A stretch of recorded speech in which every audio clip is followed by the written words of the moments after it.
Hey. This is some documentation. It does basically the same thing when you want to run two versions of PHP, but we're looking now at the program called Xampp. Okay, sometimes I have a habit of calling it Xampp, but it's really Xampp. Okay, and so as you can see, the title there is PHP version switching in a custom Xampp environment. This doesn't actually go through the actual steps and shows you how to do it by installing it. This is just as a reference for you to use, you know, uh, in case you forget and you want to come back and have a starting point. You can view this. Uh, I guess you call it a web tutorial as a document.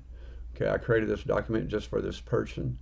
Okay, so this tutorial, as I'll read the line, it says this tutorial shows how to run one PHP version using your alias default version, okay, which in this case they're saying 8.2, but the versions change, so while invoking another script under a different version, okay. So in reality, you're running two PHP versions in Xampp, okay, and it shows you how to do that, okay.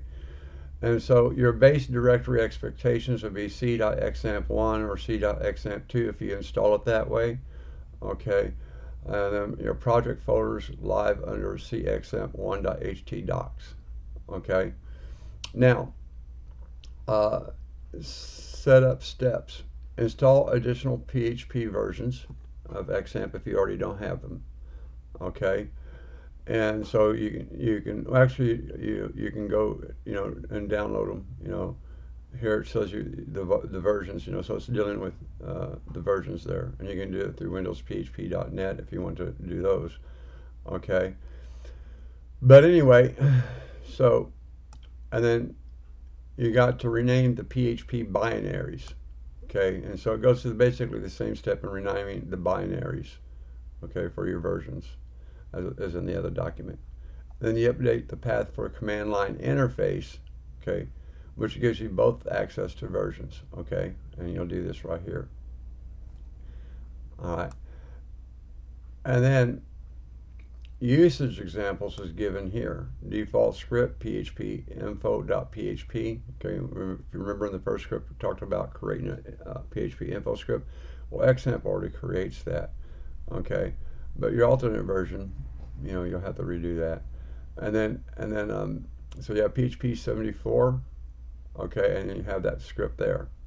Okay, and then Apache virtual host aliasing, and shows you how to do that there. Okay, and so this is just a reference point for you to work with and to go through. All right, and it'll show you as a good reference to get you started while you look at other things on the internet. But this is actually very useful because it's a good starting point in learning how to do it. Maybe I'll come up and write a better, web document, but this is just to give you the basics so you can understand the basics of getting it set up, and a little investigation. You can do a really good job of doing it. Anyway, I just hope you enjoy this, and if you like it, give me a thumbs up, and have a wonderful, good day.